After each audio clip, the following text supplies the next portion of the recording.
Hi, I'm Patrick Lamb, and welcome to Off the Record. This week, I want to do something a little different. I want to talk to you about libraries, because for me, libraries are about more than just storing books. As a kid, they were sanctuaries for me. I see them as places where people learn in ways that are actual, not virtual. I mean, think about it. There's a big difference between seeing a book cover online and actually holding that book in your hand. Sure, you can watch an interview with your favorite author on YouTube, but it can't replace hearing them read live from a podium or meeting them face to face. This is why libraries change lives. But in the digital age where almost everything is available on a phone or a computer, it's easy to forget how important libraries are. So in order to stay relevant, libraries have had to reinvent themselves. One library rising to meet this challenge is the Washougal Public Library. They have a fundraiser coming up on September 7th called Dinner in White that I've been invited to perform at to support some pretty ambitious plans, and I've invited them here to tell us about it and why libraries still matter.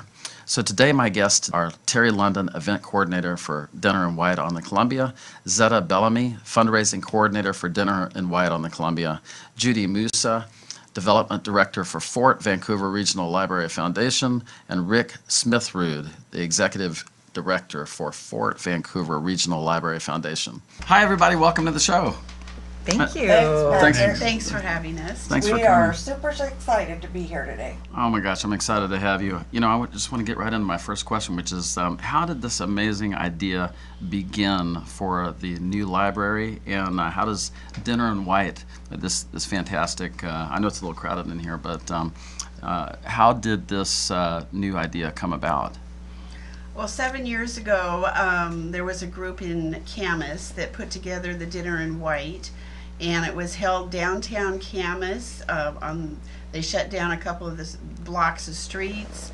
It basically outgrew, the event outgrew itself. So now we're at the Port of Camas in Washougal, and this year we anticipate 500 people as our guests, and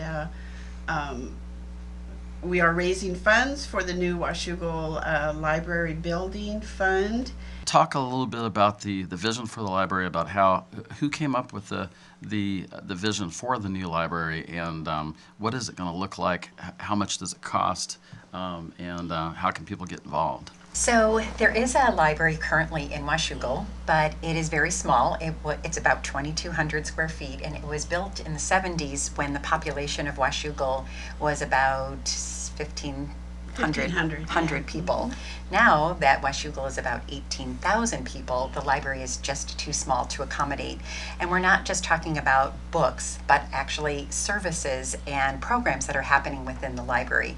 So about 5 years ago, the actual Fort Vancouver Regional Library District did a study with some architects, and they reviewed how much space would be needed, and then had lots of meetings with individuals coming in from the community to say what they really wanted this library to look like. We don't know yet what the actual building will look like because the architects have not been hired, nor have they obviously then come up with the design, but we know that the community wanted it to stay in the downtown core of Washougal, and they wanted it to be light and airy and feel like the Pacific Northwest, as well as have more room for community programs. And by that I mean programs where children are able to come to the library and sing and dance and clap. It's not a silent place where people are just reading, but we need more room for people to be doing searches for their jobs, or creating resumes, or just utilizing the internet. If they don't have a good Wi-Fi connection at their home, people come to the library. But right now we have so few computers that children are doing story time and listening and interactive with the librarian while someone's over trying to, just a few feet away, not quite as cramped as this room, but just almost. Yeah, and you know, on that note, can you talk a little bit about how the role of a library has it changed? You know, with the internet and Google, and the fact that people can find so much online, how has the role of the library changed? Why is it still important, and what sets it apart from something somebody can do on Google today? Well, one of the things is that so much of the information that the librarians deal with is electronic anymore. You can download ebooks, you can get information. There are electronic databases and different things that people have access to, and more people are getting used to having those. And so the librarians have become more of, in their case, experts in helping people navigate how to go search for those and find out what is real information and what's possibly fake information, and just help them find resources they didn't know they had. Rick, can you talk a little bit about the relationship between the foundation and these benefit concerts that which I'm very grateful to be performing. It's dear to my heart, that are coming up. Can you talk a little bit about how you guys work together, how you complement or support one another with that relationship between the foundation and then the actual event itself? One of the things that we do is there's different ways that we seek resources to supplement what the library has, and that can be grants, or it can be direct mail, or it can be person-to-person contact. But one of the most fun things that we do are special events, and we've partnered with Dinner in White on the Columbia group for several years now, and it's been an incredible experience because it's an opportunity. People come out and have fun, enjoy a great evening, a great party, and a great venue. If you have Marina Park, watching the sunset go down on the Columbia is a fantastic experience, and there's always fantastic food. But to do that kind of an event and partner with a group that has such a fun event that they join with us in doing that, and then at the same time we're doing an incredible thing of raising money to build a new library for this community, and so it's a very exciting opportunity. That's great. And then Terry Lennon is the event coordinator for Dinner and White on the Columbia, and so I was a little bit confused. I read something that was the 4th year, but it's really the 7th year. So can you talk about that, and then how is the event coordination going? Like what's challenging, what's fantastic, what's going great, and how can people help you with that? Again, started 7 years ago in downtown Camas, and 4 years ago we got together, partnered up with the foundation. And I'm a Washougal resident, and the library has played a big part in my life and my kids' life, you know, as our kids have grown up and now our grandchildren. The event itself is one of a kind for Clark County, and it has just grown over the years. And as we go back and talk to people and ask for sponsorships and donations, the word is out. They know it's a great event. And I went to the place. I saw the site. I know. Well, you saw it with nothing there, but I've lived the here. view, but I've lived here for many years, Yes. and I cannot believe that I have not been to this spot. It's I mean, gorgeous. as soon as Absolutely the secret gorgeous. is out, Yeah. because well, wait till you see it with 500 people in white, dressed casually, and some come very, very dressed up. I mean, it's along the river. There's Yes. boats.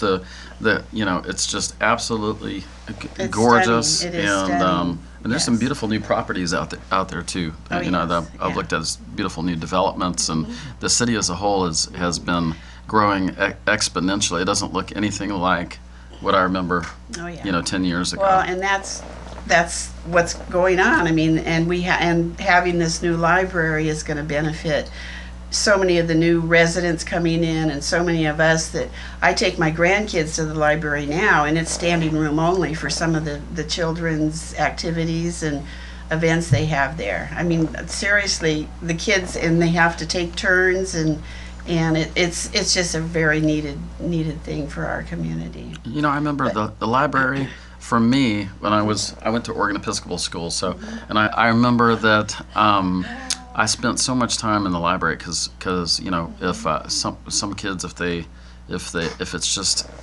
crazy at home, or they have a lot of siblings, Sure. which I did, the library was a nice quiet place. I could get away and really focus. I'm one of those people that has to have just Quiet. silence Yeah. in order, because I tune into everything. And so the library is a very important spot. for kids who are just trying to get away and study. At least for me, I remember. But anyway, so Zetta Bellamy is the fundraising coordinator for Dinner and White, and I would love to hear from you about the challenges. Actually, start with the positive of who has been supporting already. Show them some love on camera. Shout their praises. And what can people do to help you? To where can they donate? Why should they donate? Why should they get excited about this? Just have fun with any of that. All right. Thanks. She will.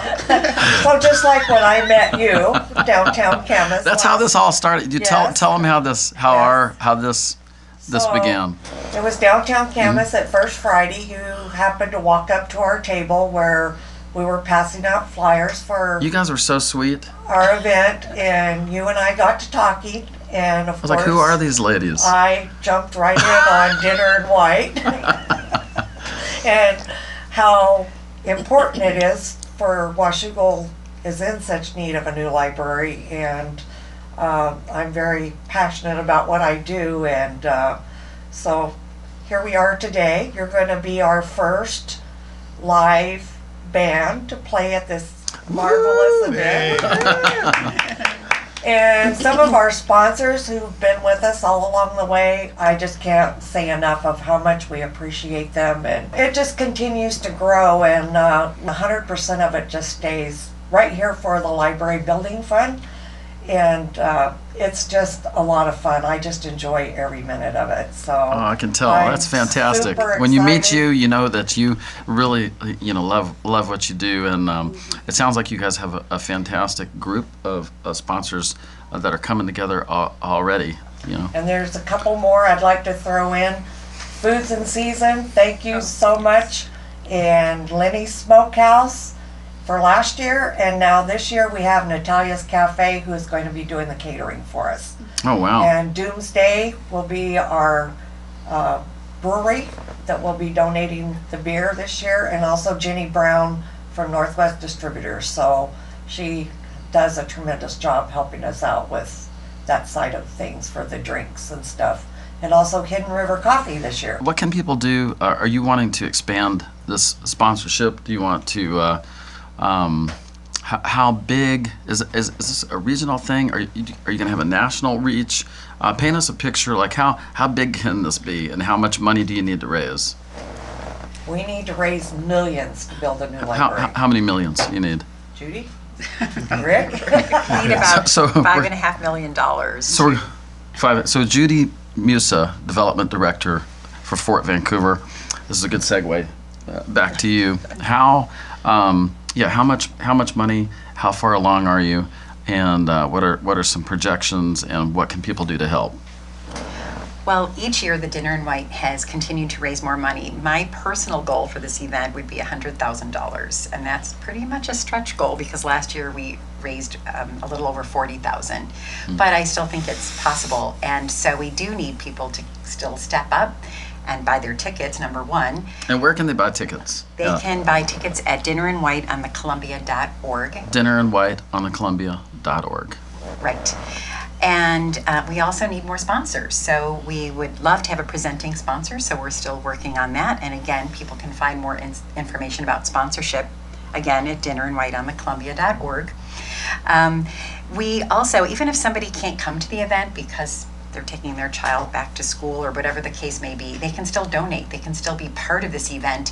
We have something called the Cornerstone Society, and so when people donate at least $1,000, then their name will be included in the new library on a wall. Oh, wow. And so it's a very simple process to donate $1,000 or more. We would be It's a loving pretty it cool if someone thing. had $5 million to donate right off That's the a bat. very cool thing. I have a brick down at Pioneer Square, and it's Oh, sure. it's a it's a special thing to Right. go there and see. Right. And it's a legacy for your family to bring your children, grandchildren, etc., and to be able to say that, yes, I helped participate in the building of this library. But the cool thing about it is that one doesn't even have to just write a check today for $1,000. They can spread out their donation over the course of several months, years, and do just $20 a month. So we try to make it easy, just like some of the other nonprofits that probably don't need to mention right now, but. Oh, that's great. So we don't do a drive, so to speak, but we're always looking for donations, and anyone can also go to the Fort Vancouver Regional Library Foundation website as well to donate. Oh, okay. So Okay. even after the dinner in white is over, we will still be continuing to accept donations. Great. Now, once this is built, will there be music and art or like what do you picture? Art, science, fine arts. What's the vision for what the vibe of the library is, and then or is that asking a question too far along? Are you planning to have me entertain at the grand opening? Oh. Very good. Patrick, I just slipped that in there. Something to look forward to. hey, that would be. So one of the nice things about where the new library will be located is just off Main Street in downtown Washougal, which is very near Reflection Plaza, which is one of the premier spaces in Washougal for doing outdoor activities. So that's where they just recently had the Tamale Festival, and they've had the Pumpkin Festival and different activities down there. And as you were mentioning, the building itself is open to all sorts of activities anymore. It's libraries aren't just about reading. It's reading, singing, playing, getting kids stimulated and get their brains active. And it's also about places where people can come and do research. Students can do homework. There's a little bit of space for everything, and then we've incorporated art and other kinds of activities into the programs. We have some great summer reading programs going on where hundreds of people show up for those. And to be located downtown and to be located so near the Reflection Plaza is just a plus. And we're excited to get the money raised so we can start actually building. And that's going to take the community and basically the whole area around there to help support this project. Fantastic. This is once we get this out there to the universe, this program, you can help by sharing this. Sharing this on Facebook and all the social media with your friends. Let's talk about the event itself, which is September 7th, Dinner in White on the Columbia, 2019. So, who wants to tell us more about the event? I know we touched on a few things. What's going to happen at this event? What's going to happen is first you need to get a ticket. We have an entry-level ticket for $35, and that is a very reasonable price to come to an event like this. And you get dinner with that? No, dinner is extra. Okay. But you can come and bring your own food. You can come with a picnic dinner, and we provide tables and chairs, and either the catered meal or you bring your own food. And people have brought just, finger foods up to full out 8-course meals to having pizza delivered for their dinner. That happened a couple years ago. And the food options, the catering options are what? We have Natalia's Cafe in Camas is catering this year for us, and they have 3 different entree choices. When you go online to buy your ticket, the catered meal is also on there. So there's lots of, you can pick and choose your dinner, and then all you do is show up in your white attire, and we have a seat for you and the catered meal, and we also have after dinner the silent auction and the live auction. So we have. Can people bring auction items? Can they donate auction items? Oh yes, we have. Talk to the people. What do you need for the auction? Oh well, items we have and a so forth? silent auction, and we are looking for donations of gift certificates, of baskets, of goodies, and what else? Trips. Getaways, trips. Trips. Yeah. Concert Airplane tickets. flights, Concert concert tickets. I'm going to give away a couple things. Soccer tickets. Yeah, I'm going to give away a couple of tickets to the 8th annual Governor's Ball with Right. which Oh, is wow. down Thank at the you. Sentinel with Dan Reed Network and of course my band. Yeah. We've Oh, already that would be we've already awesome. sold about half of the tickets, but that will be that'll be exciting. We've got I'm going to see what I can do. I have a Valentine's Day with the Oregon Symphony next year. We just announced, and tickets are on sale. So I'll see what I can do Oh if my I can gosh, if I can get a couple that would be tickets great. to That's the what we're Oregon looking Symphony. for, you know, and So- people love to come to an event like that and see offerings and you know, they can bid on it, and it's just great. It's just gets them excited, and to know there's other things that they could be buying, and the funds for that all go to the library. So it's you know, it all works out.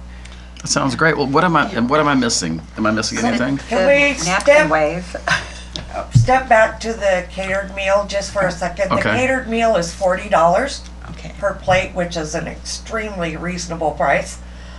We have wild, Oh, geez. I mean, for the Fresh, governor's hot. ball, it's like it's like 200. Right. So that's, I mean, to get any kind of dinner anywhere, for that price is unbelievable. so we have fresh wild caught sockeye salmon, Mm. donated by Foods and Season. We'll Thank you, also have Foods and a Season. chicken curry and a portobello mushroom for your main entrees. And then we've got the rice, like a rice pilaf, salad, rolls, and then for dessert they're making their signature strawberry shortcake. So Oh, it's fantastic. an excellent menu. Fantastic. So for $75 for 35 plus the 40 meal, you've got a wonderful event to come to. You've excellent meal, entertainment. So we'll be playing there. Patrick We're bringing a giant system Yes. down there. We're going to Yes. be dancing all night, Oh, and yeah. it's going to be a nonstop party. So, Yeah. so I think we had a great grouping here. I'm really excited about it. And for all you listeners out there, make sure to go to Dinner in White. What's On the the what's it? Columbia On the dot Columbia.com. .org. .org. Dinner and White on the Columbia.org. You got that? You Okay. can donate there. You can Get tickets. get tickets there. You can become a sponsor there, or you can just contact us if you've got questions. All the information is there, and we would love to hear from you. It Great. takes a village. That sounds great. Oh, another thing that's fun for our guests is we have a best dressed man contest, best dressed woman, and best dressed couple. And so we have people that go all out with costumes or whatever they come in. And last year, should I tell them what? Sure. Ernie Suggs, one of Washougal's councilmen, came in, a white fluffy bathrobe from Oh, wow. some like a hotel quality white bathrobe, and he won the best dressed Now, man. how did we come up with the dinner in white? You know, how did that? Is that something you guys came up with? Yeah. Oh, it started in Paris about 30 years ago. Oh wow. Tell us about that. What do you know about that? They started out there by invitation only, the way they did it. And it was at a secret location, actually. And then we kind of derived from that and created our event. And we want everybody to come, so we didn't make it by invitation only. And you it's had- open to the public. I think in Okay. Paris you have to bring your table and your chairs And your tablecloth. and your tablecloths. food. We take care of all of that. All you need to come is with your dinner, or if you want the catered meal, and just come and have fun. And what time is the event begin? 4:00 on the 7th of September. Great. That I sounds wanted to just fantastic. jump in and add that there's also a contest for the best dressed table. So Oh yes, the that's thing true. that makes it fun and exciting and also more reasonable for the group to put on this event is that each of the guests decorate their own table. Oh wow. So people bring Eiffel Towers and candelabras, and of course there's no live real candles, but LED candles, and people bring their best china and crystal and vases of flowers, and it's amazing. So the best dressed table is kind of a coveted prize as well, and so there's a silver platter where the best dressed table winner's name is engraved, and then it's passed along to each group or From year to business year. from year to Yeah. year. So Wow. that makes it exciting. So there's a lot of different things going on. Oh, and, yeah. That's Right. fantastic. Well, it sounds like a great event. This is something that's close to my heart, and I'm going to be featuring more events in the future that are close to my heart that I'm involved with. And I just want to thank Judy Musa, Zetta Bellamy, Terry London, and Rick Smith-Rude for being on the program. And we'll look forward to seeing you on the next episode of Off the Record. Thank you, Patrick, and it's Thank been a you. pleasure to